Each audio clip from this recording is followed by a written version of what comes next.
And we are ready to record, and you can read your scripts when you're ready. Okay.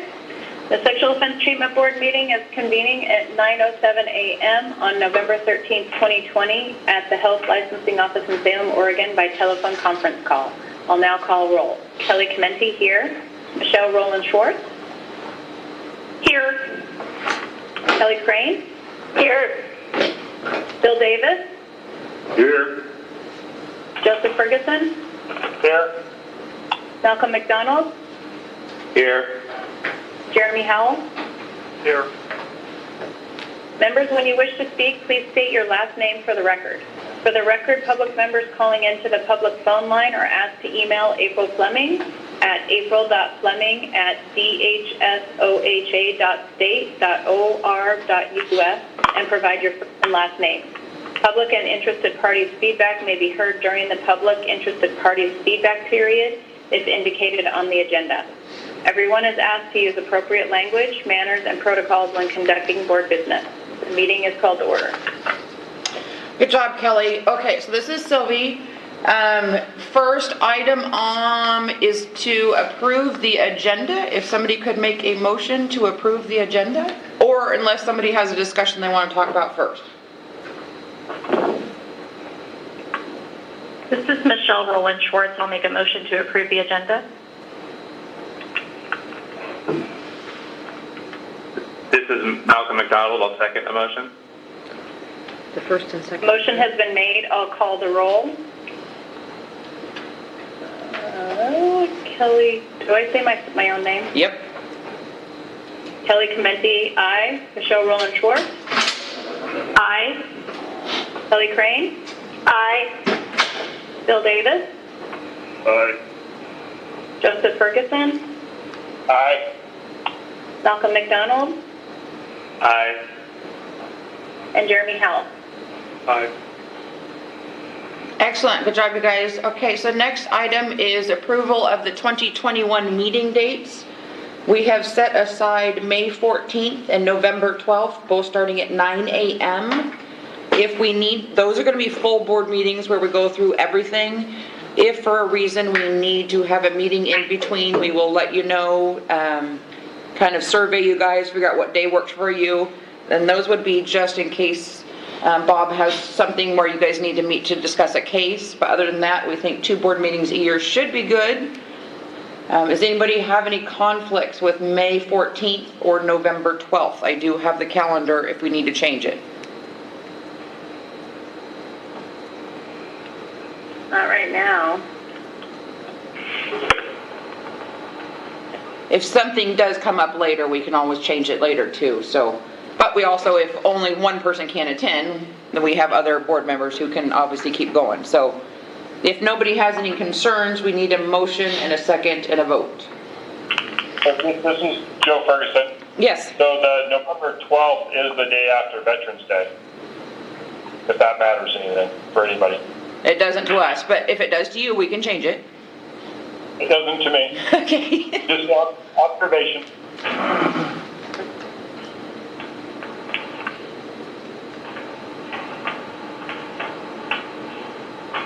This is Kelly Crane. I motion to accept the meeting dates for 2021.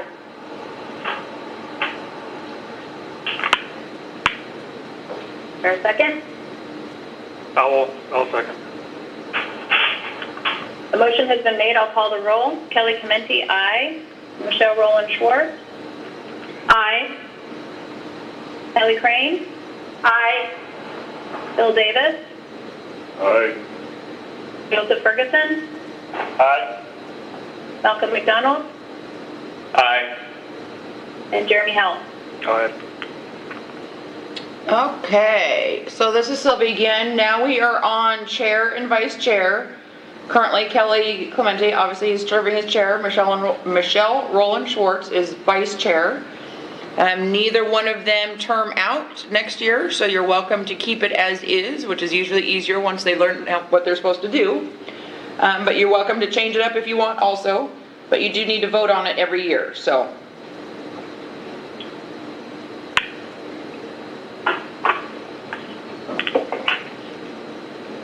This is Crane. Are you guys willing to continue in your roles? This is Michelle. I'm happy to. Yes. This is Crane. I motion to continue with Kelly Clementi as the chair and Michelle Rowland Schwartz as the vice chair for the Sexual Offense Treatment Board. Joe Ferguson, I second that motion.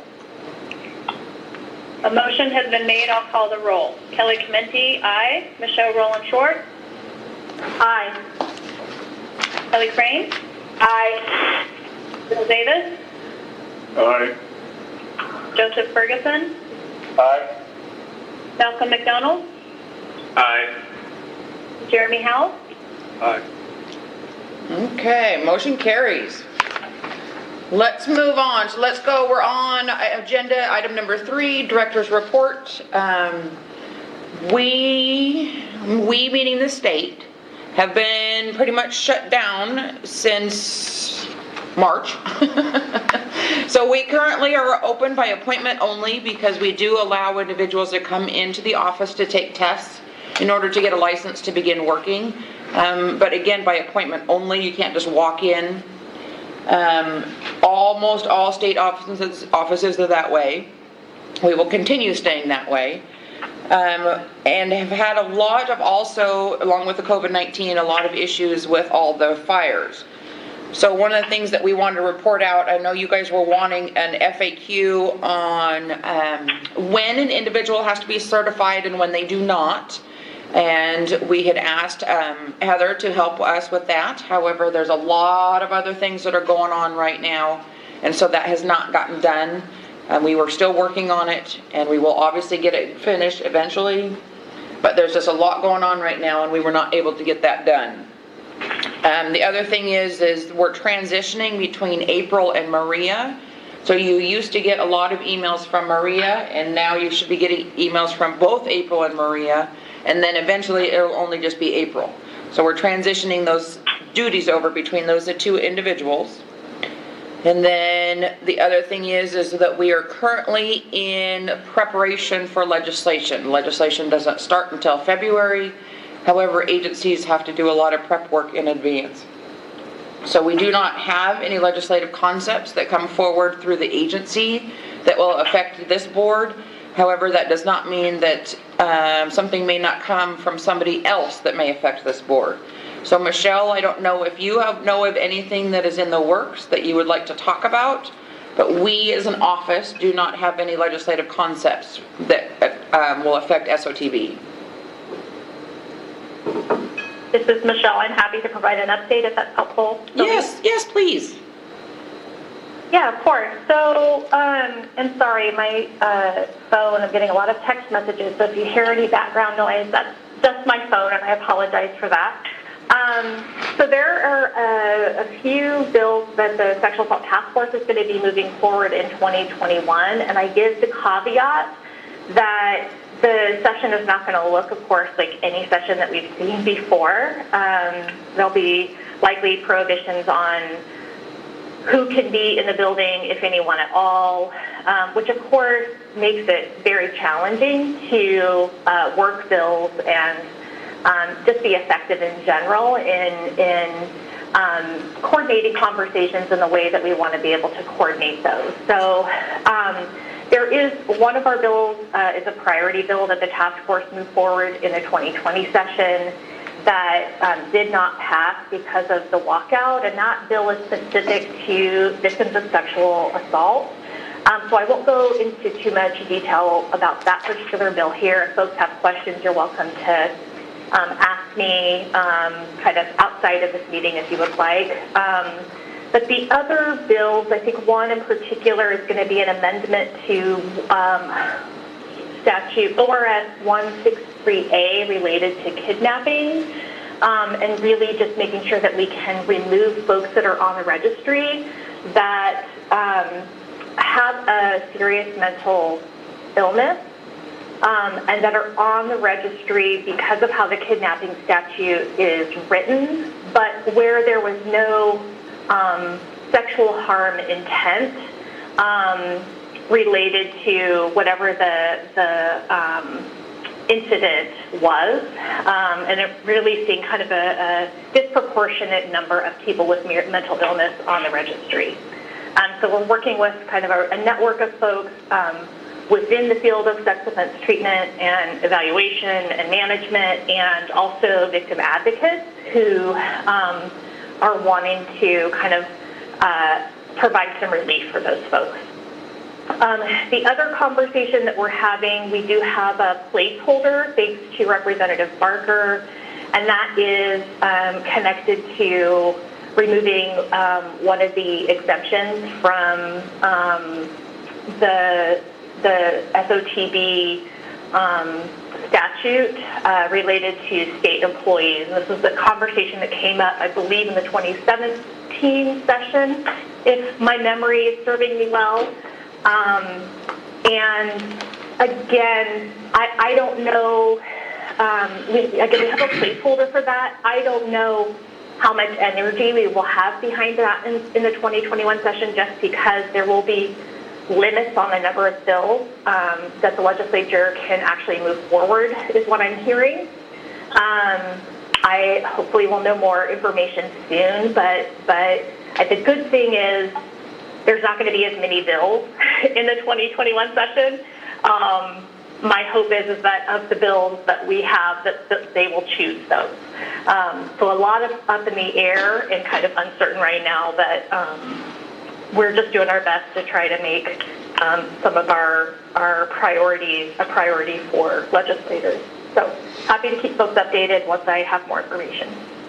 Thanks, Michelle. And Michelle, when you do get information just in that you want spread obviously to the board members, make sure and send it to our office and we'll get it out to the board members so that you're not communicating with board members. Sure thing. Yeah, and then if we hear anything, once they start dropping bills, we're going to start knowing, because we're going to start paying attention to a whole bunch of stuff. And things may come from other directions other than, like, Michelle's group. So we'll make sure and keep you informed and watches the legislative stuff on a daily basis once it gets started up. So we'll communicate that stuff out too. But yeah, all prepping up for that. It's going to be an interesting session because normally we go into the Capitol and have little sit-downs with legislators and go into the hearing rooms and testify about how things work and don't work. And that's not going to occur. So it's going to be a little bit different. So, anyways, let's move on. So, COVID-19. When the pandemic started back in March, so March 18th, I do believe is when she declared the emergency. At that time, so I'm going to go through a few rules that kind of go to all 16 boards and programs for us. But at that time, if your license or certification or registration or whatever your board calls it, because everybody, we have 16 of you guys, everybody's a little bit different, but if you were active on that date and become late during the declared emergency, then the late fee has been dropped down to $1. However, you had to have been active on the day of the emergency. So that's one thing that we did. The other one is that for those of you, not all boards have to do it, you guys do, but your continuing education can be done via online, or so completed online courses, webinars, and correspondence courses through books, journals, printed materials, videos, films. Obviously, we're allowing for self-study, which is what we consider all that stuff, because of the fact that, people-to-people contact, like seminars and all that kind of stuff, are not occurring. So it allows for people to continue getting their continuing education, just in a different capacity. And then another one that we put into place is that all of our licensees, it goes mainly down to our personal services, which is mainly cosmetology and ear tattooing and stuff, but it's compliance with the executive orders. So the governor's office obviously had some strict orders and then came up with some guidelines in order for counties to go into phase 1, phase 2, and then as we're hearing recently, she might start pulling back on some of that stuff. So if she comes in for new guidelines, we have, and we've always had, the authority to cite individuals for not following her guidelines. However, we put it into rules so it's very clear that if we have to cite you for not following her guidelines, we have the authority to do that. And people don't quite get that because it's her authority, her meaning the governor's office, gives a directive, and they think that the governor's office then has to enforce that, which is not. We're all state employees, and we're all in the executive branch, and we all, including the board members, she gets to appoint us. So we all work for her. So we have the authority to go out and do the citing, we meaning Bob and Bob's group. And so trying to get that communication out and people to understand there's a lot of, people are not happy obviously with how things are going. And so it's a little difficult for everybody to try to get that communication out and people to abide by it because there's a lot of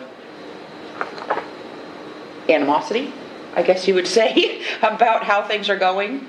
But anybody have any questions on any of that stuff?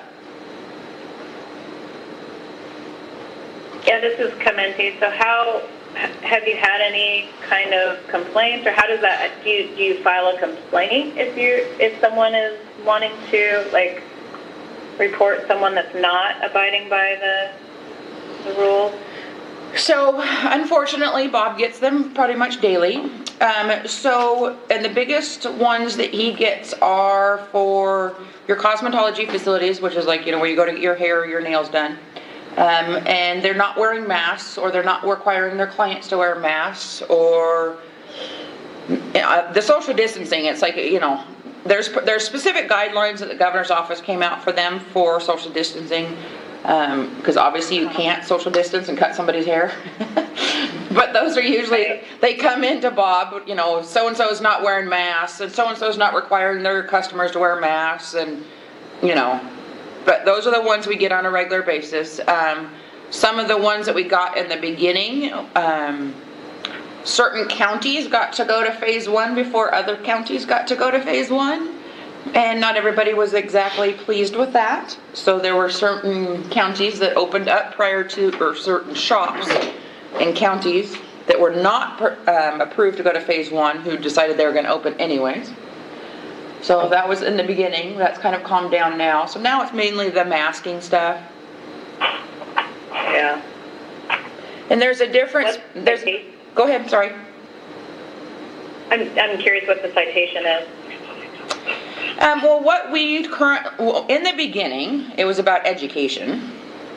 And it's about, because there was a lot of change and a lot of turmoil going on. Now it's more about you have known. And it's usually not just the one. There's usually a whole bunch of other things that if they're not willing to follow the rules, there's probably a bunch of other things they're not willing to follow the rules on. So, it all kind of comes down to on a case-by-case basis how well they are willing to work with us, how quickly they fix what they're doing wrong, whether it's one person or it's a whole entire salon that has 15 workers. Because part of it is if they're employees, then we get OSHA involved because that's an employer-employee issue, which we can't do. If they're independent contractors, then they're not an employee, and then OSHA cannot get involved, and we're involved. So we're constantly working with, or Bob is, working with OSHA to make sure that everything, everything's being abided by and fixed. I mean, if they're instantly, put their, because there's a difference between a mask and a face covering. So you can wear a shield, which is a face shield.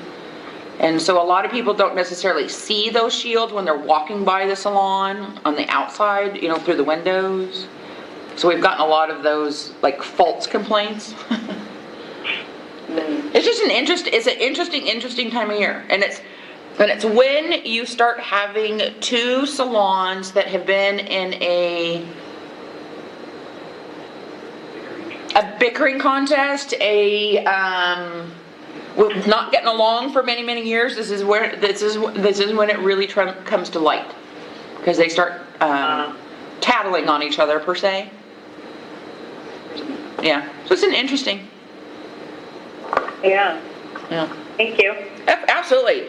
And we do have because we're 16 different boards and programs, so we do have some that fall into the medical. So there was different guidelines for like personal services, like getting your haircut. And then there was the medical, which, we have hearing aids, denture technology, and so those guys kind of fall into more of that medical, and that came through in a couple different phases too. So because there was the urgent, as in like an emergency need. And then, obviously people can't eat if their dentures don't fit correctly. So those are urgent things. So they got to come into a faster pace, and we got complaints on that. And so it's been a very interesting, it feels like 10 years, but it's been less than a year. But it's been a very, very interesting situation. Yeah. Yeah. But any questions on COVID and how we're dealing? And anybody want to talk about how things are going for your guys' group?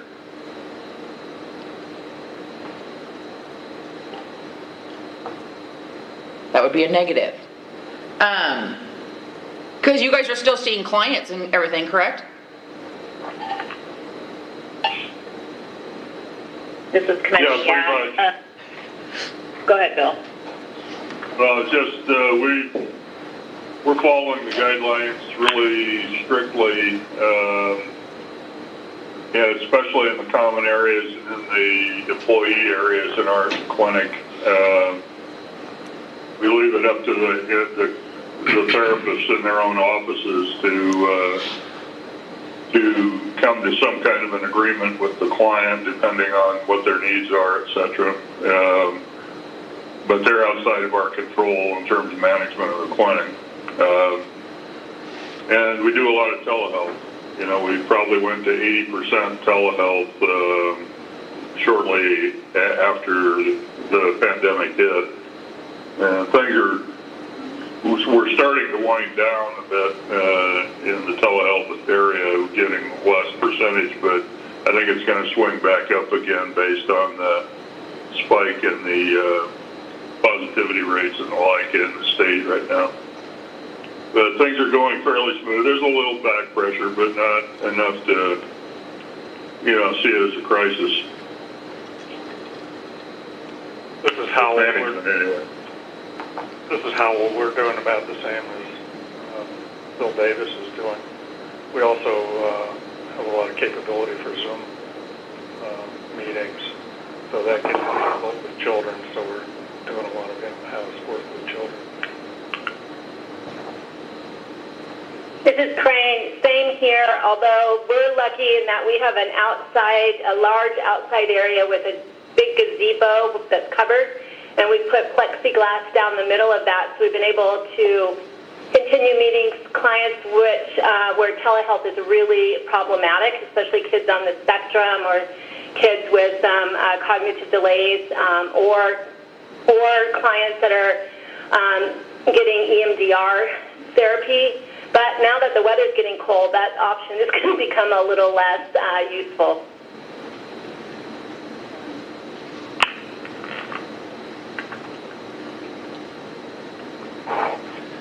This is Sylvia again. The other thing I was thinking about is just that the first time in ever that it is okay to walk into a bank with a mask on and request money.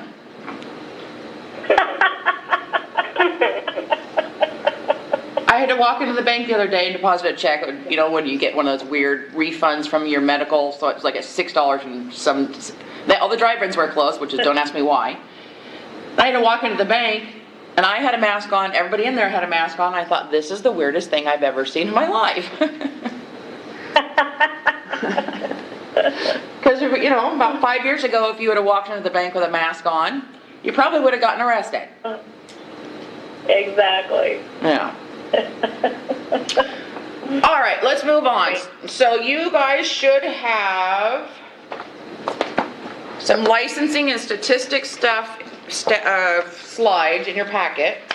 Let's go through those real quick. Okay, so the first slide shows the different certifications across the top. So clinical, associate, interns, and secondary. And so as of November 10th, We had issued 5 interns, which is good, and 8 secondaries, which is also good. Yeah, so next slide shows the long-term statistics broken out again by the 4 different certification types. And that is on average for a quarter. So that one gets deceiving, especially the intern and the secondary. We're going to want to wait till those have been around long enough to actually get a good long-term trend. But you can see the clinical. So remember, our fiscal years are a little weird. So on the far left, it says Q1 of fiscal year 17. So that is actually July, August, and September of 2016. At that time, you had a quarterly average of 58 clinicals. And currently, you were on an average for the quarter of 74. So it has gone up over time, which is great. And same with your associates. You can see there it went from 17 up to 25. And again, that's the average for the quarter. It's not an actual set number. But it's still going up, which is great. And we'll talk about that a little bit more in a couple slides ahead. But the next slide shows those clinical individuals broken out by age and gender. You guys have seen these before. Let me know. Just stop me. I'll just keep going. If you have any questions, just interrupt me. Next slide shows the age and gender for the associates. And if you wanted to do good math in your head, you can add these up and figure out exactly how many active certifications there were on November 10th. But I'm not about to do that because I'll probably get it wrong. Next one shows the secondary. This one we can add up in our real quick, 3, 4, 5, 6, 7. So as of November 10th, there were 7 of those, the secondary clinical. That's great. This is commenting. That's a little bit more than I thought maybe. Yeah, it's more than I think all of us thought. That's great. Because in the beginning there wasn't any of them, and then they all finally decided to get certified. The next slide, which is a very interesting, that's funny, 1, 1, 1, 1, 1, is for the interns. So you have 4 females, 1 male, and the male is between the age of 66 to 73. Wow. I know, interesting, huh? But those are those interns that are hopefully working towards getting regular certification. This is Michelle. This makes me very, very happy. Yes. Yeah. Yeah. Yeah, and we'll obviously, you know, at the next meeting in, what do we just decide? April, April? May 14th. May 14th. So hopefully on May 14th, these numbers will grow, but we'll see. Obviously our intent is to have the interns, you know, as many interns as possible, because that's where you know you're getting new certificate holders into the program. So, but interesting. All right, next slide is very conceiving, and we don't or not conceiving, very hard to read. And we had this back when, at some point, somebody wanted to see what county most of these are in. And mind you, this is the county of their residential address, not where they physically work. So I don't know if this slide is still needed or not. We can leave it in there, take it out. That's entirely up to you. But this one shows broken out by county where the certificate holders reside.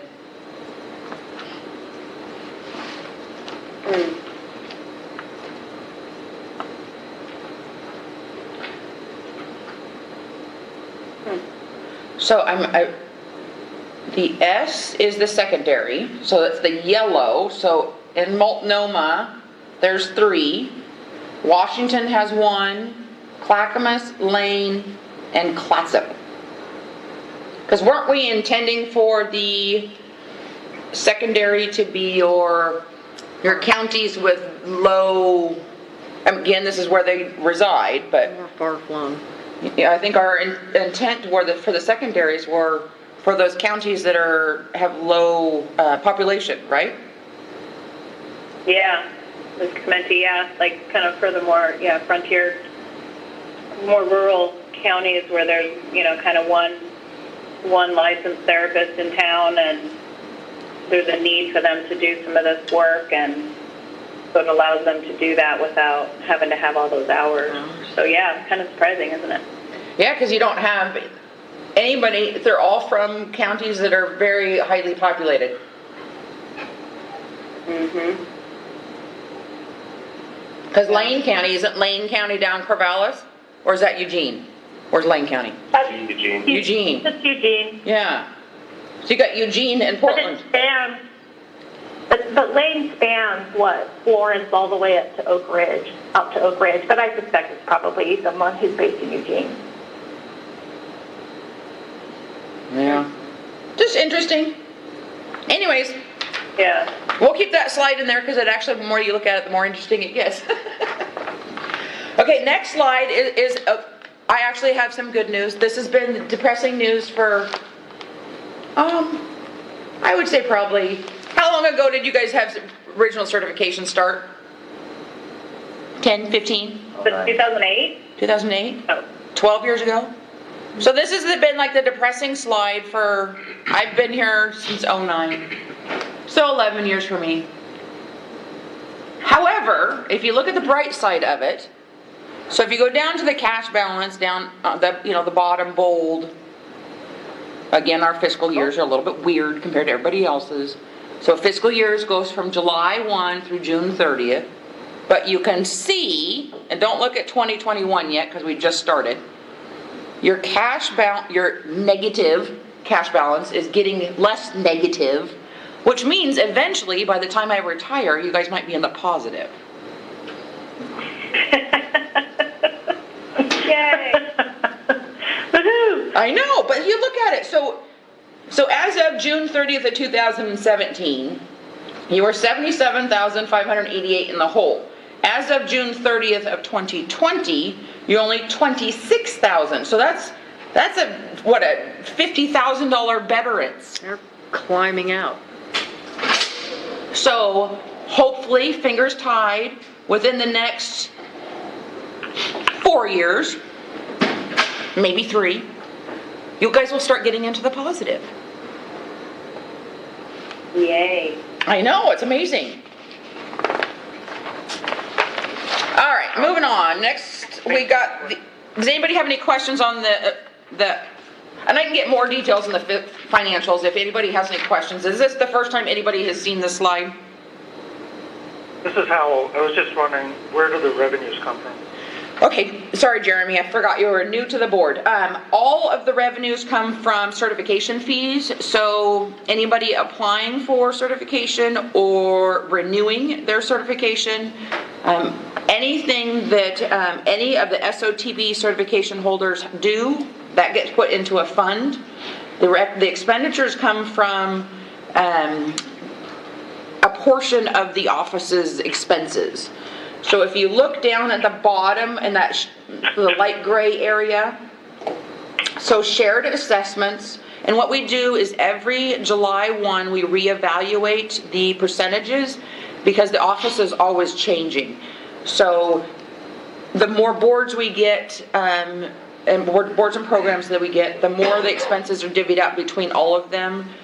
Some boards have an exam that we administer, some have practical exams that we administer, some written exams. So there's a whole lot of deciding factors, and we reevaluate every July 1, which is why those percentages have changed.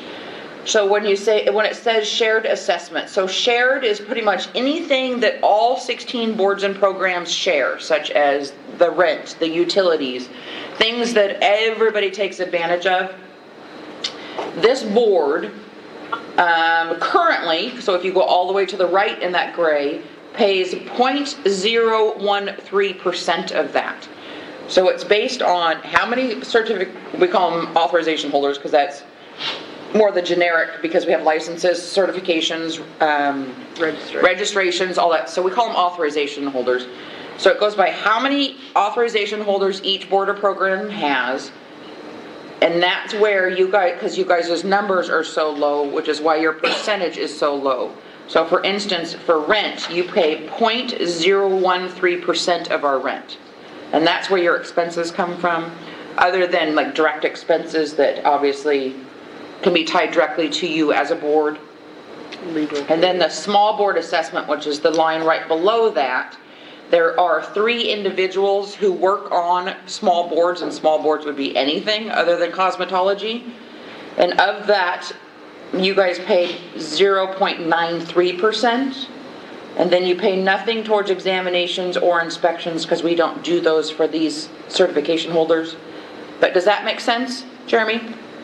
Yes, thank you. Absolutely. And do you have any other questions? I know this is new to you and not to everybody else. Not yet. This is Crane. Jeremy, one thing about this, in the years that I've been on the board, there's been a lot of discussion about the cost for our certification. And it's always been that we can't change that cost until, unless we are out of the red. And then that's a discussion for many years from now. But that always helped me understand why that fee was so high. Okay. Yes, we would love to have it not be as high as it is, but until that's the same financial slide gets you guys into the positive, that cannot be a discussion. But if you look at your percentages down on the bottom in that grade area, as the office grows, your guys' percentage gets smaller and smaller, which means less and less expenses, which is obviously going to help also. Because you can see there, and back in 2017, the shared assessment was 0.1%, and now you're at 0.013. So it's, does that make sense? Mm-hmm. Yep. Okay. Yeah, this is committee. I'm curious with the expenditure. So in 2020, there was a big jump. Do you know why that is? Public health. I would not without looking. I don't even want to make a guess. Yeah, because that's, I don't know. I can hardly remember last month, let alone 2 years ago. Right. This is Bill Davis. Just to give some perspective to it, back in the day when we were establishing these things on this board, we looked at the fees that were being paid in Washington by our counterparts, and they were considerably higher than what we ended up paying. So when, before we call it high, I think we need to look around a little bit and see what some of the other states are paying, because it is quite expensive. Yeah, this is Comenti. I was certified in Washington before this one was in existence, and I think it was, correct me if I'm wrong, Bill, but I think it was $500 or actually maybe up to $1,000 a year. It was crazy. Yeah, I think it was back in the beginning, they were bumping over 1,000. My memory isn't real good, but I think it's 1,200 to 1,500 a year. And they were completely self-funded as well. So the state of Oregon really gave us a boost by absorbing, well, not really absorbing, it stayed on the books, as you can see, but at least by absorbing or tolerating the loss for as many years as they have in order to help us, get our feet under ourselves. Yeah. Very true. Yeah, because I think, like I said, I came here in 2009, and there was a couple of deciding factors on, for one, there was a huge case right when I first got here that caused some of this major negative fundage. But then also there was like Bill was saying, that you guys kind of basically started out in the negative because there was so much to get up and running. And then back in the day, it was completely a voluntary certification. And so not as many people as we thought would get certified. So it's had a negative balance for a long time. And those are the two major contributors to it. Starting out in the negative because not as many people got certified.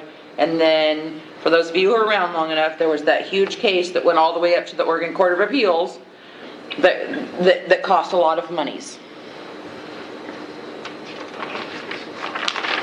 Our deficit, this is Davis, our deficit that I'm remembering back in the day was in the 130,000 range, I believe.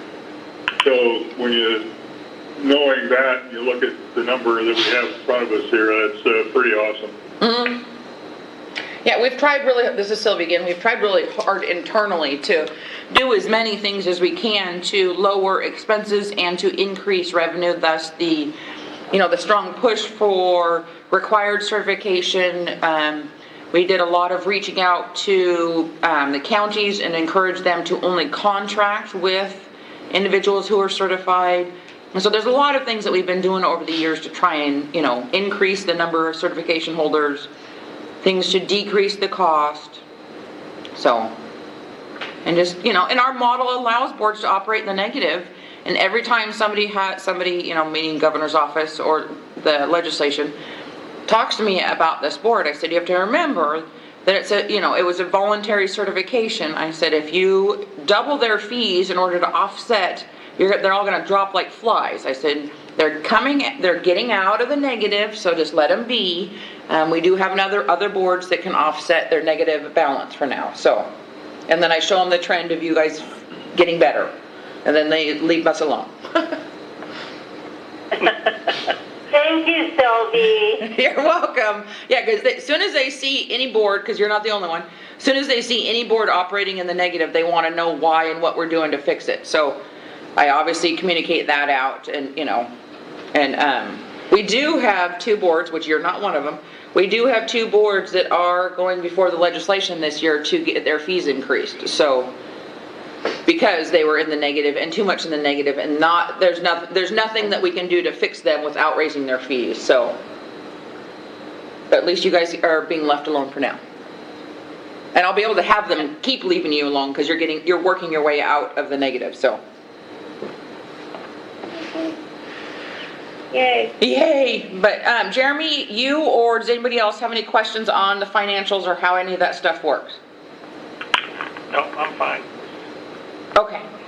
All right, then we will move on to the regulatory report, and Bob is sitting here, and you should be able to hear him just fine, but let us know if you cannot. Good morning, everybody. This is Bob Waffle for the record. You hear me well? Yes. Bob? Yes, sir. Bob, this is Bill Davis. I seem to have lost the phone number for the executive session. Could someone on staff email me the number and the code? So Dr. Davis, I'll go into that. You do not need another phone number. I'll go into that when we get down to item number 6. Oh. You're fine. You're fine. You're fine. Yep. That's why I couldn't find it. Yep, that would be why you can't find it. I think Kelly Crane was looking for it too. Yeah, sorry to be obtuse. Go ahead. Yeah, no, we changed how we did it because it was just too confusing and archaic the way we did it before. So I'll explain it when we get to there. All right, appreciate it. Thank you. Uh-huh. So any other questions about the board report? I'm joking. So, and we still have some cases on the 17-19 biennium.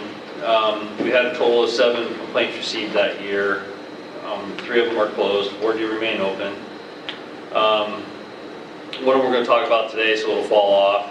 And we've had one of those complaints was from a client, and 6 of them came from other sources. That could be client's family, could be another professional, could be law enforcement, whatever.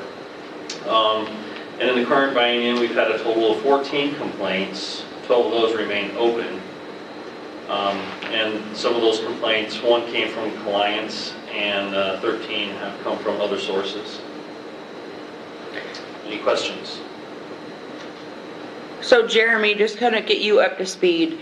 This is just, I know this report usually causes more questions than it gives anybody any answers. But if you recall, the amount of license or certification holders that you guys have is very, very, very, very small. So we don't talk about any of the details of any of the cases unless we're in executive session. Because, again, this meeting is recorded, it's posted out on the website, so anything that is said is all for public record. And we don't talk about cases in the public session unless we're voting on a case, and then we're using case numbers and not names. So, but any questions on that, Jeremy? Nope. Okay. This is Kate. I have one question. With this biennium, are you able to tell us if some of this complaints are in regards to now that the certification is required? Oh, no, we wouldn't get those kind of complaints. The kind of complaints that we get are more about, if it comes from a client, they're making me do this or making me do that, or they revoked my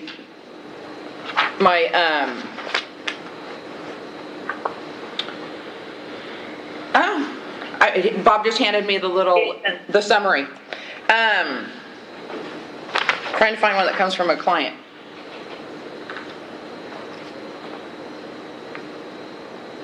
It's basically violates ATSA standards, alleges respondent is intimidating and is threatening of the client. That one came from a client.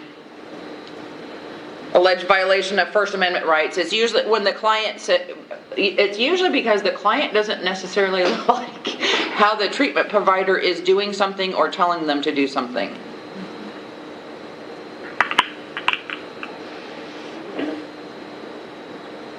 And then it looks like, so if you're looking at Bob's report, it shows complaints received 14 this current biennium, and we were only into October. And then for the whole year last year, there was only 7. I'm looking at his report, and there's 6 complaints that came in on one person. So that's actually one provider, but 6 different people had submitted a complaint. So that's why the numbers look so skewed. Okay, thanks. Absolutely. Okay. So let's get any other questions before we move on from Bob's report? Okay, so in your packet is after the policy tab, Ann's in here in the room, and she's right by the microphone, so you should be able to hear her just fine. But you had asked, I'll just let Ann talk about it because you had asked for some questions, so she did some research for you. Okay. Good morning, Chair and members of the board. For the record, this is Ann Thompson. At our last meeting, which was in July, there was a conversation about qualifications that spurred from, we had an applicant with an art therapy degree who wanted to see if that degree could be added to the list of acceptable degrees for certification.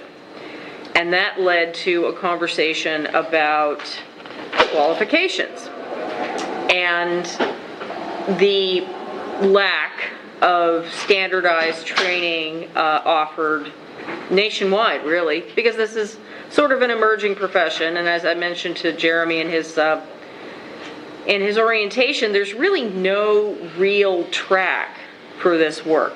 We've had it told to us before that people sort of fall into this line of work.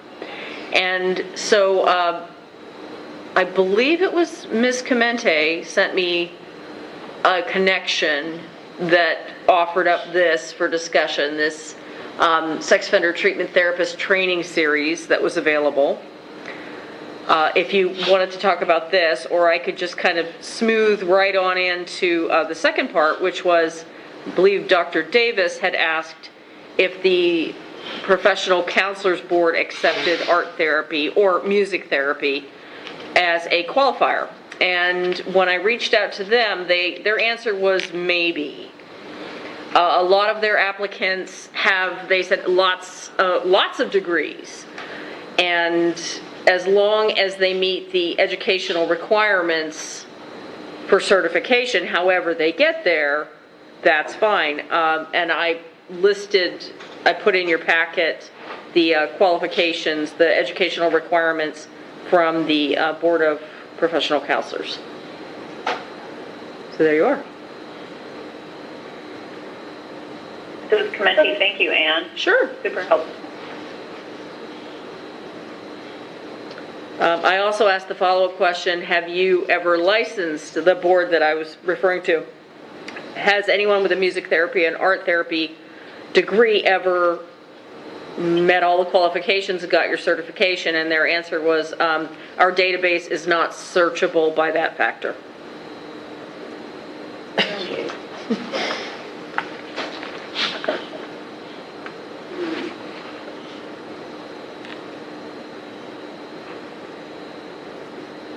This is Crane. This is a little off the topic, but in looking at the treatment training series, it brings back up that we had talked about having that subgroup to look at what we could put together in Oregon. And last time we met, we said that, or you guys said that, as long as we're not able to meet in person with COVID and everything else going on, we were tabling, putting together that committee, also in part because there was a struggle getting it going. So I just want to put it back out there that at least for OSOTN, we're very much, OSOTN, we're very much hoping that that committee could reform and move forward. We do have some folks within our organization that are going ahead and doing some research with other states similar to this one, training schedules and coming together with some broad but basic topics, and looking forward to bringing that forward when that subcommittee or work group is formed. Yeah, this is Committee OASA is the same. There's a group within that board that is interested in coming together and starting to talk about the same stuff. And the goal is to get some ideas together and then eventually connect with OSOTN and kind of try and create a training series of some sort. I think, this is Davis, in looking at the Minnesota model here, I like the topics, just as maybe a statement of reference. I like the topics, but frankly, the number of hours that they're purporting to teach the topics is a little scary, because I don't know that most of those things can be taught in that space of time. So just as we're going through, I hope that we are going to be training to competence, not necessarily training to awareness, if you understand what I'm saying.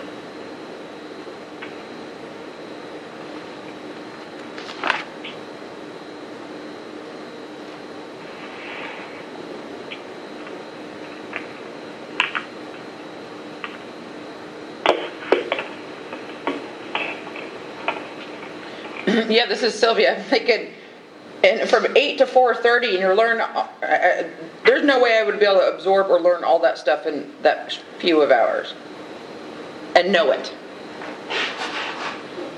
I'm not sure there's any way to verbalize all that stuff.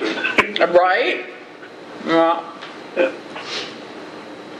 But, I've thought for years, frankly, that there's two kinds of classes. One is an awareness thing where you get people thinking or knowing a little more about what's out there and maybe motivated to pursue it, to get competence. And then there's a little bit more arduous path that has to do with actually generating competence in the students. And a lot of times, for time and budget and a lot of things that, people punt to the awareness, but then, the clients suffer for lack of confidence. So hopefully that's an issue that we can just continue to talk through as we look at this whole issue.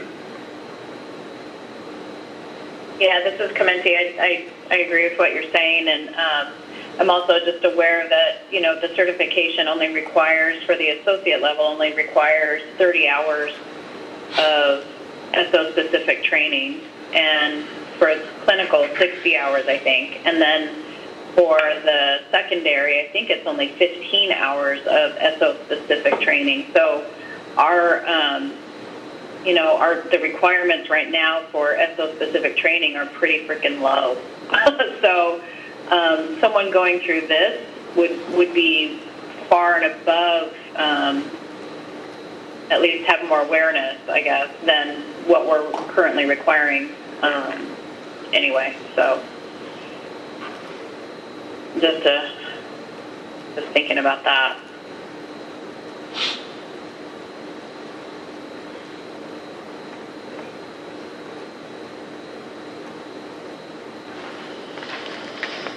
Okay, anybody else want any more discussion on this whole, this is for your information, there's no need to make any decisions, but, and you guys had asked about it before, is there another direction you want us to go, or is this what you needed?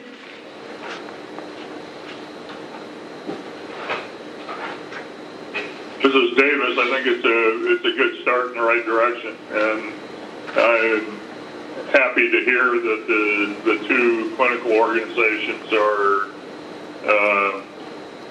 connected to the task in a material way. I think that bodes well for the future.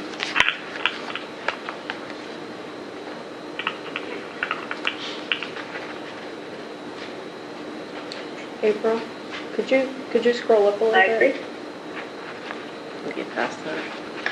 Okay, so if there's, if anybody gets anything, like I said to Michelle earlier, if you have anything you want to share with the board, please make sure and send it to the office, and the office will share it with the board members so that you guys are not communicating as a board, because that's a no-no, because you have to be in a public meeting in order to communicate with each other regarding board business. But if you come up with any other guidelines or anything else that you would like to share, please let us know. Give it to Ann, me, anybody here in the office pretty much, and we'll get it out to all board members. So let's move on. So in your next is it'll have a tab that says, or a page that says rules, and then it gives a copy of your current rules. And this was a lot, and Ann can talk a little bit more, but this is just a bunch of cleanup. And then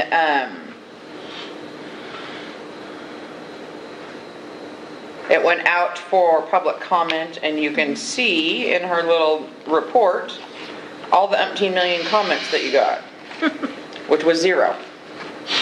So, Do you want me to tell Jeremy what it was kind of about? oh yeah, let's sorry for everybody else, but Jeremy, Ann's going to tell you kind of what we did.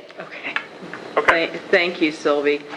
Just to bring everybody back up to speed, your board has had a number of statutory changes over the last few sessions, and sometimes it's a bit challenging to find all the little tiny nooks and crannies that things need to be adjusted to bring the rules into alignment with your changed statutes. And in the last session, we added, the intern, and we changed some terms, and we were so focused on that it slipped past me that one of the statutory requirements for all the certifications was a professional disclosure statement.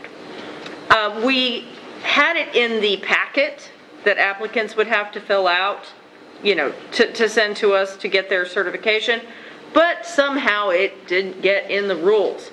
So we went ahead and added that, the professional disclosure statement for all of the certifications, and we took the extra step with the board's approval of proposing that anybody trying to come in through reciprocity, however unusual and rare that might be, that they would also be expected to submit a professional disclosure statement, because that's what we expect of our licensees.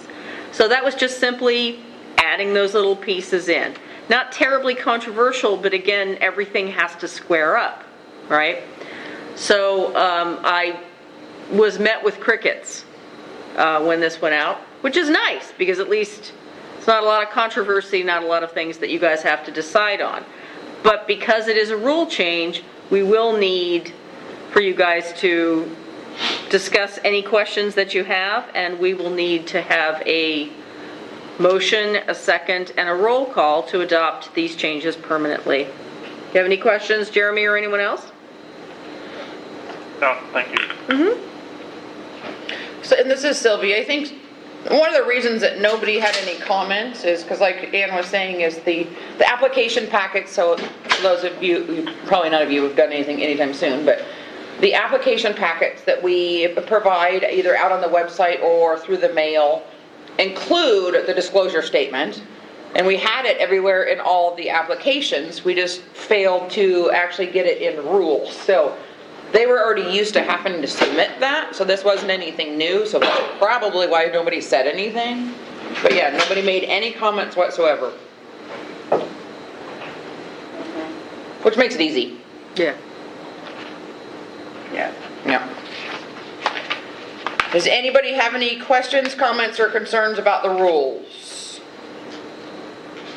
I think another contributor to that is that most people who are licensed are required to have disclosure statements as a matter of good practice. So, you know, it's probably not a big earth shaker for that reason as well. Yeah, not terribly shocking.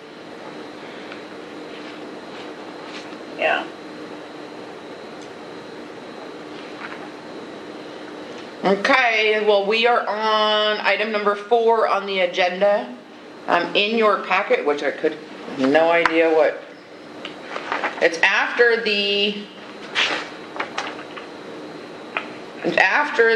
her report, which was dated August 31st, where it says no written comments, and then it says item for board action, and then it says, it has an issue statement, so it says issue, and then adopt permanent administrative rules. So somebody needs to make a motion to adopt permanent rules, and when do they go into effect? December 1st.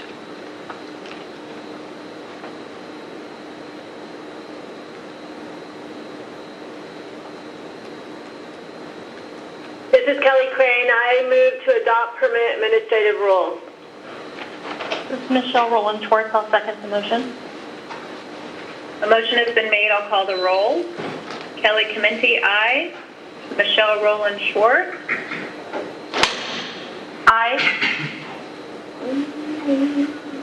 Sorry, I lost my name. Kelly Crane. Aye. Bill Davis. Aye. Mr. Ferguson. Aye. Malcolm McDonald. Aye. And Jeremy Howell. Aye. Excellent. Okay, so you guys are now on item number 5, which is public interested parties feedback. And Kelly, you should have a script. It says, it should be highlighted in yellow. It says prior to public interested parties feedback, and read that. And then I will see if anybody on the phone wants to talk. Is it in the executive? No. Nope, it should be right under your call to order that you keep going back to be able to see everybody's name. On that same page, just down at the bottom. Oh, gotcha. At this time, the Sexual Offense Treatment Board will hear public interested parties' feedback. Members of the public, please wait until you have been recognized. Once recognized, please state your name and affiliation to the board for the record.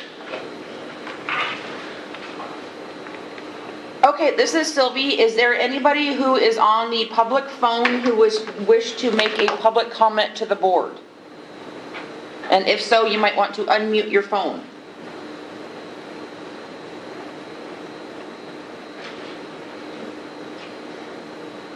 Sylvie, this is Michelle. I just want to just give a nod that I actually have 2 of our policy interns from the Sexual Assault Task Force listening in today, both Selena and Heather. And so I just want to welcome them and thank them for joining the call this morning. Perfect. I do believe there's somebody else on the phone too, but I don't know. But nobody's wanting to say anything. As of now, they're being silent. So I would assume they don't have any comments to make.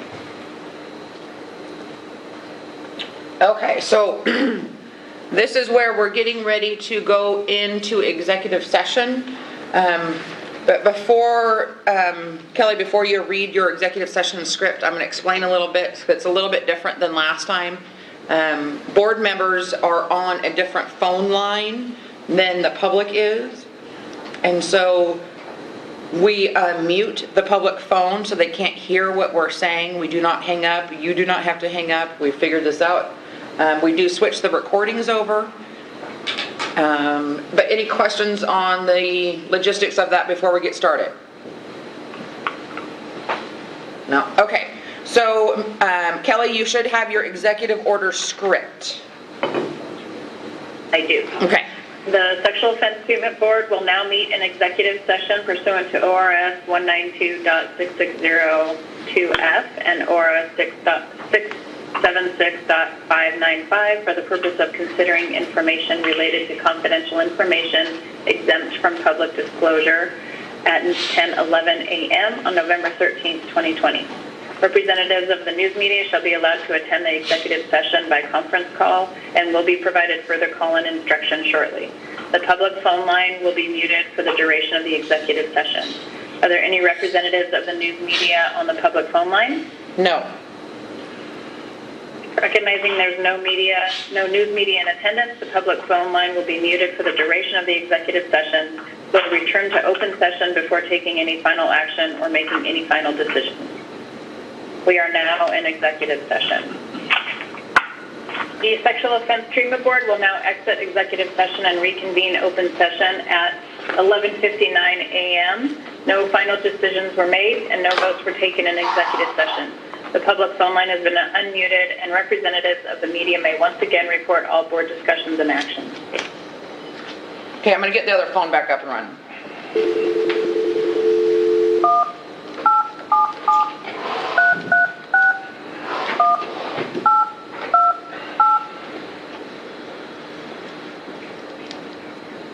Welcome to AT&T's teleconference service.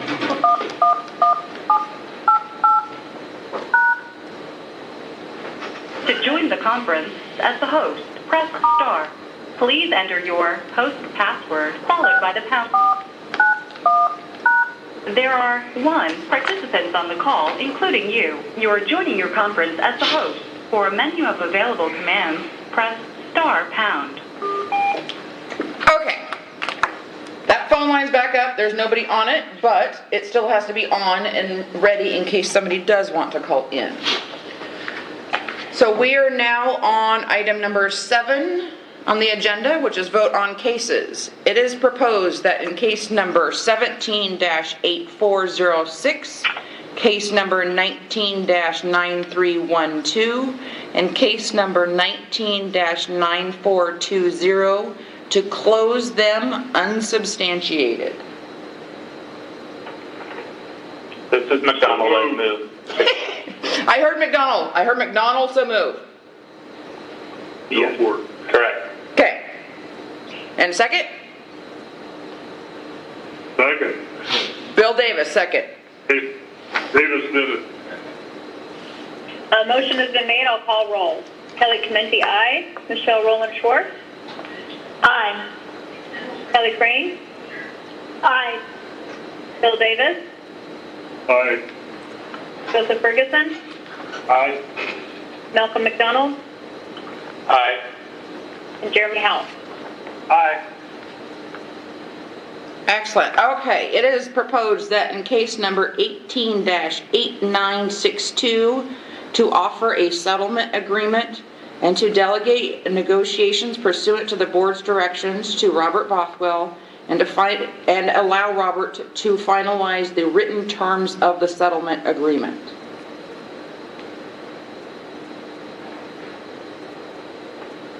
This is Davis. So Roland moved. Schwartz, so moved. I got Dr. Davis first. And then Roland Schwartz. That's all right. Roland Schwartz, second. There you go. A motion has been made. I'll call the roll. Kelly Clementi, aye. Michelle Rowland Schwartz. Aye. Kelly Crane. Aye. Bill Davis. Aye. Joseph Ferguson. Aye. Malcolm McDonald. Aye. And Jeremy Howell. Aye. Excellent. Good job, you guys. Okay, so we are on item number 8, which is other board business. Is there any other board business that you guys want to talk about?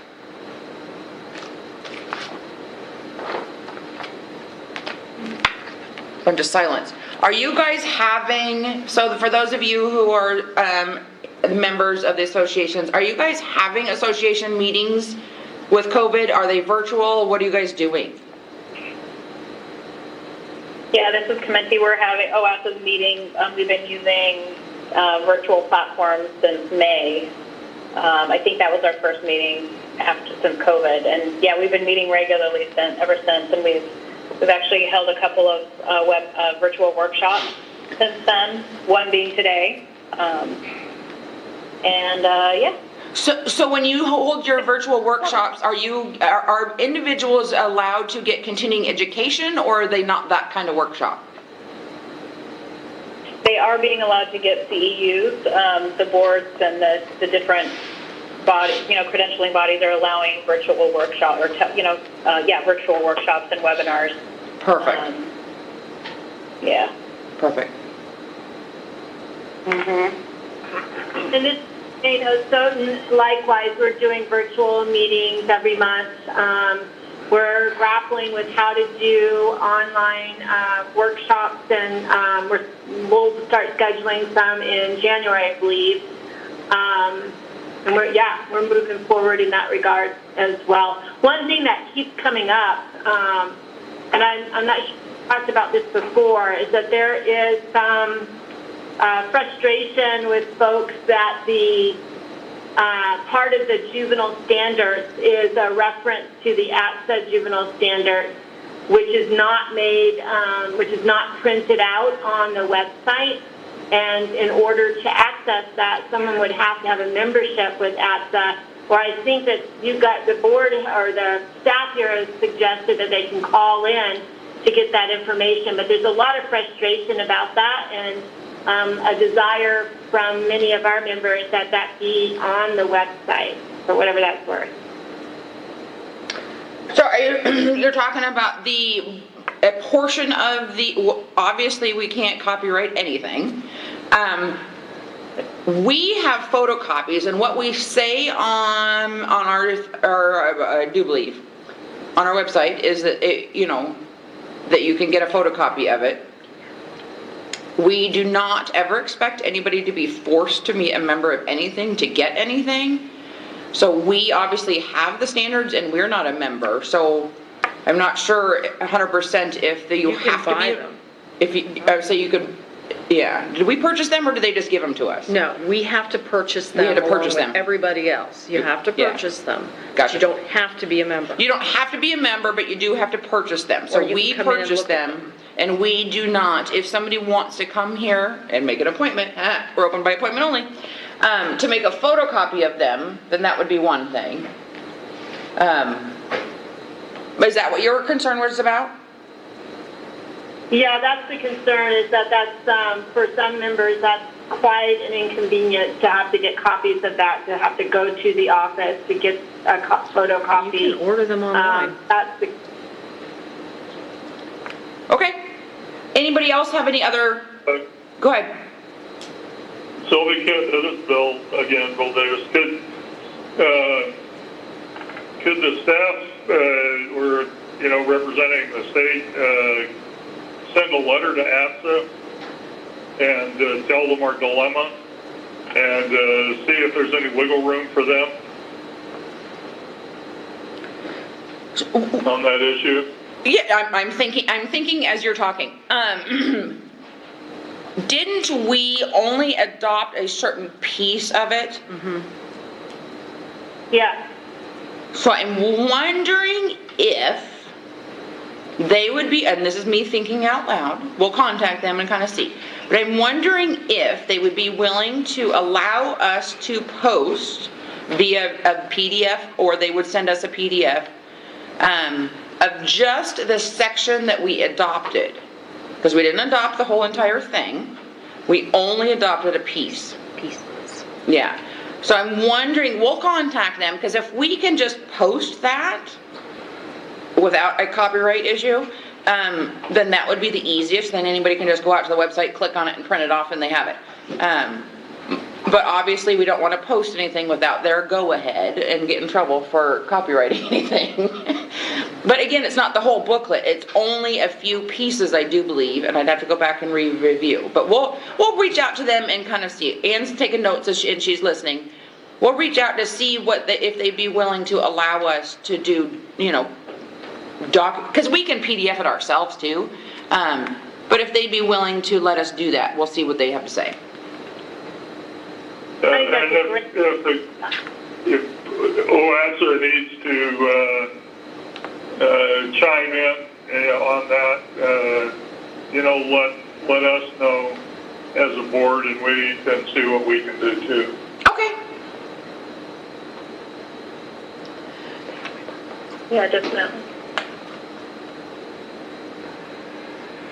Anything else? Anyone?